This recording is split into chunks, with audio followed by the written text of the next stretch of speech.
What if the real reason your life still confuses you at 50 isn't age or time or bad luck, but a decision you still refuse to make? Think back, not to your youth, not to your mistakes, but to that one moment when you had a choice and hesitated. That one situation where you knew what you should have done, but comfort whispered, maybe later. And now later has arrived, carrying the weight of unfinished potential. The truth that most people never want to say out loud after 50 is this: nothing changes until you do. Life doesn't owe you clarity for growing older. Years don't bring wisdom, choices do. And if you're still chasing the same answers you looked for at 30, it's not because the answers aren't there, it's because you've been asking with the same blindfold on. Someone once said that the worst kind of pain is not regret, it's wondering what could have happened if you had simply tried, and that wondering turns into bitterness when years pass and the excuses still sound reasonable. But here's what most people miss. You can still rewrite the next page. You don't need anyone's permission. You don't need more time. You need to stop lying to yourself about why you haven't started. There was a man who spent his whole life working for everyone else's approval. He played it safe, paid the bills, nodded when he wanted to scream, smiled when he wanted to run. By 52 he was admired for being reliable, but inside he hadn't felt alive since his 20s. Then one day, his doctor gave him news that shook every part of him, not because he was dying but because he finally realized he hadn't been living. That was the moment he made a decision. One honest decision. He walked out of the hospital, quit his job, and started walking dogs. Yes, dogs. Not because it was glamorous, but because it gave him peace. And for the first time in years, he wasn't waiting for the weekend to feel like himself. Now he didn't become rich, but he became something far more rare, centered, calm, clear, because he finally stopped trying to be impressive and chose to be real. That one decision didn't erase the past, but it sure as hell changed the future. The truth is, most people aren't confused, they're just dishonest about what they really want. And after 50, honesty becomes more than a virtue, it becomes survival. If you keep lying to yourself about what matters, your time won't just run out, it will run meaningless. So ask yourself without flinching, what's the one thing I keep avoiding because I'm afraid it'll actually work? Success isn't a mystery, it's a result, and it's always the result of personal responsibility. That's why blaming your upbringing, your marriage, your past choices, your boss, or the economy never brings peace. It might feel good in the moment, like scratching an itch, but it leaves you with more emptiness than before. Responsibility is hard, but it's the kind of hard that gives back, the kind that builds strength. And the thing about strength is it doesn't show up when life is easy. It shows up when you finally stop waiting for life to get easier.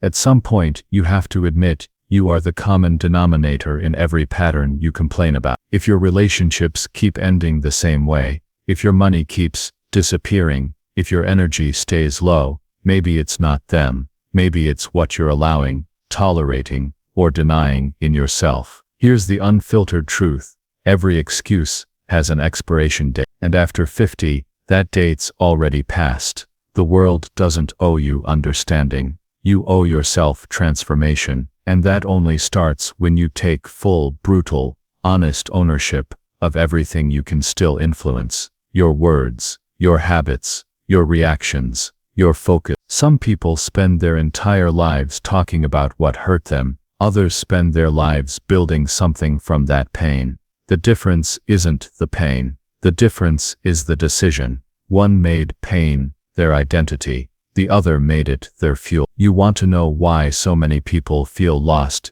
in the second half of life? Because they spent the first half chasing goals that didn't belong to them. They climbed ladders that were leaning on the wrong walls, and now they're too proud to admit it. But pride won't hold you at night. Pride won't give you meaning, and pride definitely won't heal the ache of knowing you didn't try. So what would happen if you finally stopped pretending? What if you admitted what's not working, not just to others, but to yourself? See, real change doesn't begin with a new goal. It begins with an ending. the end of denial, the end of performing, the end of giving more energy to your fears than your potential. You don't need to change your entire life this week. You just need to stop giving power to the lie that it's too late. The most dangerous phrase a person over 50 can believe is "I should be further by now." That phrase steals joy. It poisons growth, because it's based on the illusion that there's a fixed timeline,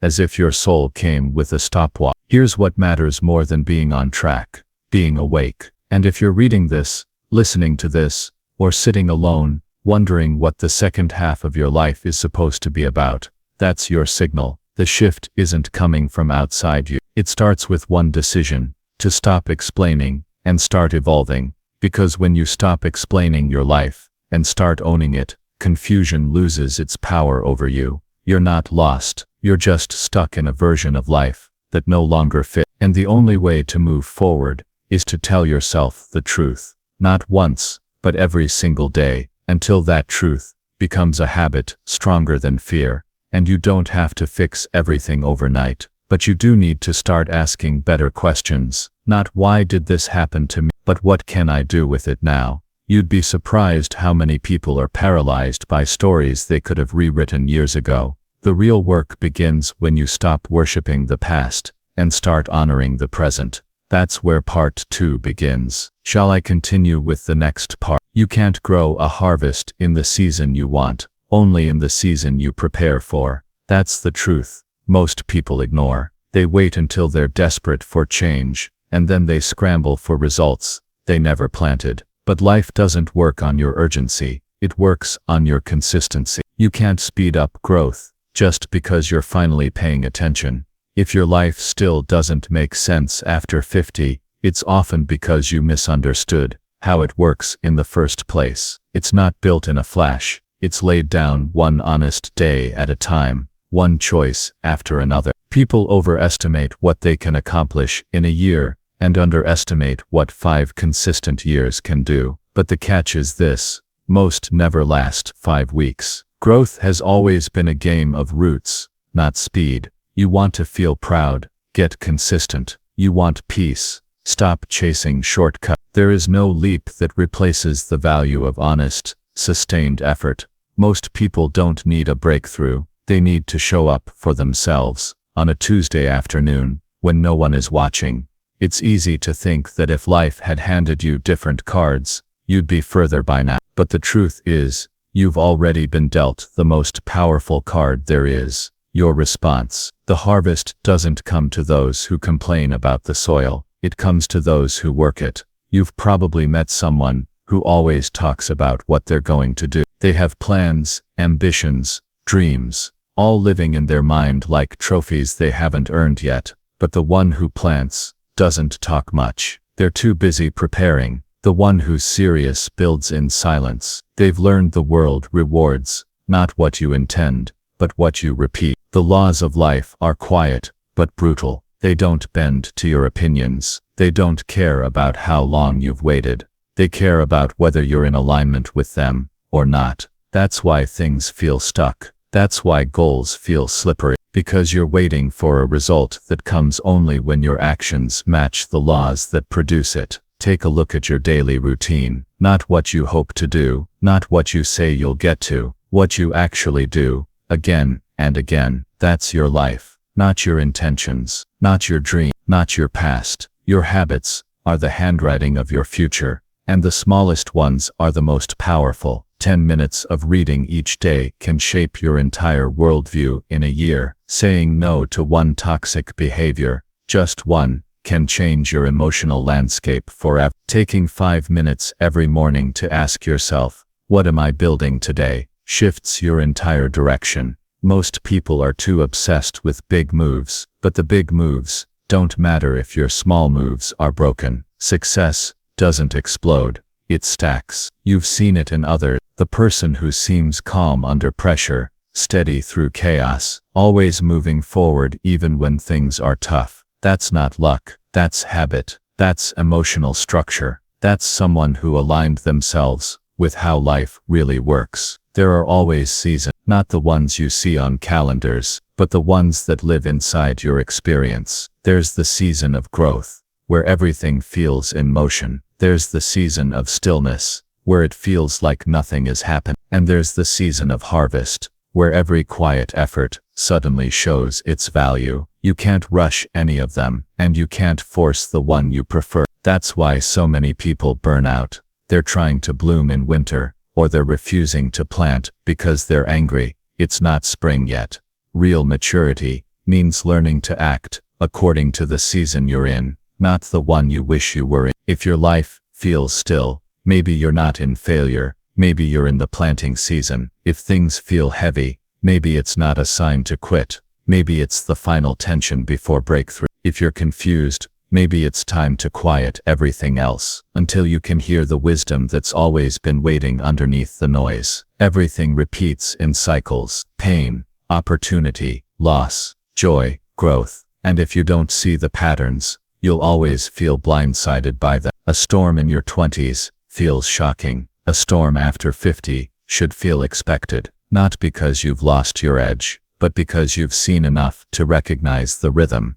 There's no such thing as permanent ease. The second you get comfortable, life will test your character, not to punish you, but to see if your foundation can carry the next level. So when challenge shows up, stop asking why it's here. Start asking what it's here to teach you. Start asking what weakness it's exposing. Start asking what strength it's requiring. That's how you take control, not by resisting the cycles, but by working within them. And when opportunity arrives, and it will, it never shows up dressed in comfort. It looks like risk. It feels like inconvenience. It sounds like too much, too soon, but it's never too much for someone who has prepared. The real question is, have you? The person who handles their winter well never doubts spring. They just keep working. They keep preparing. And when it's time to rise, they don't hesitate. You don't need permission to be that person. You just need to stop resisting the laws that already govern your results. You already know what they are. No one needs to explain them to you. You've lived long enough to feel them. Every time you blamed instead of adjusted, you slowed your growth. Every time you waited for the right feeling instead of acting on principle, you gave away power. Every time you lowered your standards to fit into someone else's version of life, you betrayed your own. But it's not too late to stop. It's not too late to reverse the drift. That's the part they don't tell you about aging. You don't lose power because of your age. You lose it when you forget how to apply what you've already lived through. You've seen pain. You've seen loss. You've seen unfairness. So stop being surprised by it. Start preparing for it. Start rising above it. Start using it. Because the ones who succeed after 50 are rarely the most talented. They're the most aligned. They've stopped arguing with the laws of life. They've stopped blaming the soil and started sharpening their tools. And if you're willing to get honest, really honest, about where you've been pretending, then every single day can become part of your restoration, not recovery, not restoration, as in building something better than what you lost.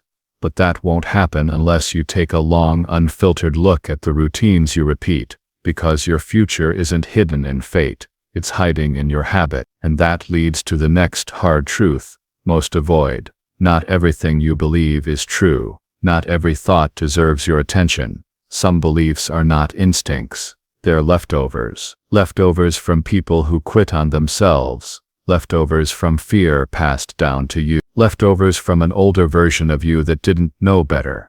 But you do now, which is why the third part matters more than ever. Because now it's time to deal with the real enemy. Not your past. Not your circumstances. The patterns you allow, and the ones you must finally break. If you don't change the pattern will change you. By 50, most people aren't confused. They're caught in loops they've never questioned. Not because they're weak, but because the routine became familiar. And familiarity, when left unchecked, breeds blindness. Procrastination doesn't start big. It starts quiet. One ignored task. One delayed conversation. One day of "I'll do it later." And before long it becomes identity. You stop seeing it as a delay and start seeing it as your nature. But it's not who you are, it's what you've tolerated. People love to say they want change, but few are willing to let go of the stories that keep them stuck. Stories that say, I've always been this way, or, it's too late to turn this around. That's not self-awareness, that's resignation. And resignation is a slow death. It kills not through pain, but through repetition. Same thoughts, same moods, same problems, different years. Every single time you repeat a negative behavior and let it slide, you're not just delaying progress, you're training your nervous system to accept mediocrity. You're building muscle memory for failure. That's why breakthrough doesn't start with motivation. It starts with confrontation, and not the kind aimed at others, the kind aimed at yourself, the kind that says, I can't keep doing this, and actually means it. Because here's the hard truth. You don't need more time, more resources, or more support. You need to stop entertaining the mindset that tolerates excuses. There's a difference between pain and paralysis. Pain is part of life. Paralysis is a choice. And the longer you wait to choose, the more your power erodes, without you even noticing. People who move forward aren't fearless. They've just decided that staying stuck hurts more than the risk of changing. You've likely met someone who blames everyone but themselves for the life they have. Their job, their partner, their childhood, the system, and yet they stay in the same place, year after year, clinging to blame like a safety net. But blame never builds, it only deflects. And every time you hand your power to someone else through blame, you're saying, I don't want to be responsible for my own freedom. If you're over 50, your life is already full of lessons. The problem isn't that you don't know enough, it's that you haven't applied what you already know with urgency. That urgency comes from one realization: your time is valuable, not someday, but now. You don't have time to nurse petty resentments. You don't have time to keep apologizing for the same mistake. You don't have time to let another season pass without taking action. And the most dangerous excuse of all is, it's too late. Too late for what? Too late to become consistent. Too late to speak the truth. Too late to build emotional structure. That's not truth. That's fear wearing a mask of logic. What if you decided, today, that the next 5 years could be the most honest, focused, and fulfilling years you've ever lived? What if instead of saying, I wish I started earlier, you said, I'm starting now, and that's enough? It's not too late to rewrite your operating system, but you can't do it casually. You need to treat your patterns like they're life or death, because in a way, they are. They determine how you show up for your family, your work, your purpose. So how do you break a pattern that's been with you for decades? You start with awareness, not passive awareness, active recognition. You look your habits in the eye and ask, is this serving me or slowly draining me? Then you move to responsibility. You stop saying I can't help it, and start saying, I've allowed it. Next comes interruption. You set rules that matter. No more emotional rehearsal of your worst-case scenarios. No more lying to yourself about what you're committed to. No more half-hearted efforts and full-blown expectations. And finally, reinforcement. You don't just change once. You change repeatedly. You change on the days when it feels pointless. You change when no one's cheering. You change until the new pattern becomes your new default. Change is not a feeling, it's a structure. And structures don't care about your emotions. They respond to action. Wake up and ask yourself one question. What would the highest version of me do today?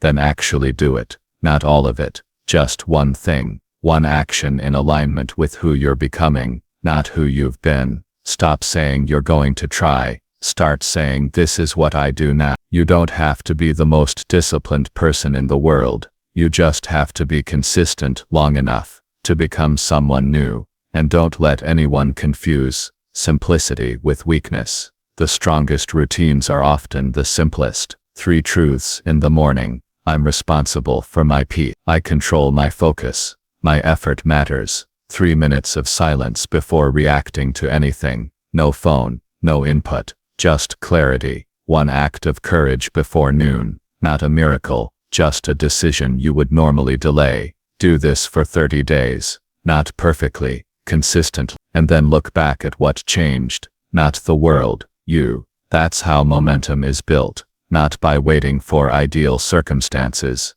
but by creating structure in the middle of real life, because life will always interrupt you. You will be tired, you will get discouraged, people will disappoint you, plans will fall through, but your daily structure, your system of thought and action, that's what makes the difference between someone who resets every week and someone who builds regardless of how they feel. So what's the real choice? Stay comfortable in patterns that hurt you, or get uncomfortable creating patterns that free you. There's no third option. The system doesn't care about your age, your title, or your history. It cares about what you're doing right now. And the truth is, no one's coming to fix this for you. No one's going to hand you the energy, the schedule, the motivation, the plan, but you don't need them to. Because once you start moving from personal standard, not emotion, not convenience, not opinion, your life begins to align. You start speaking less and doing more. You start thinking clearer and blaming less. You stop looking for signs and start becoming one. And that's where the shift becomes permanent. That's where self-respect grows. That's where chaos loses its grip. The same life that confused you before 50 becomes the one you finally understand. Not because life changed, but because you stopped asking it to change for you. The game always belonged to those who build, those who choose structure over story, action over excuse, clarity over confusion. You can begin again today, not with a plan, with a pattern that's worth repeating, a pattern that points to who you were always meant to be.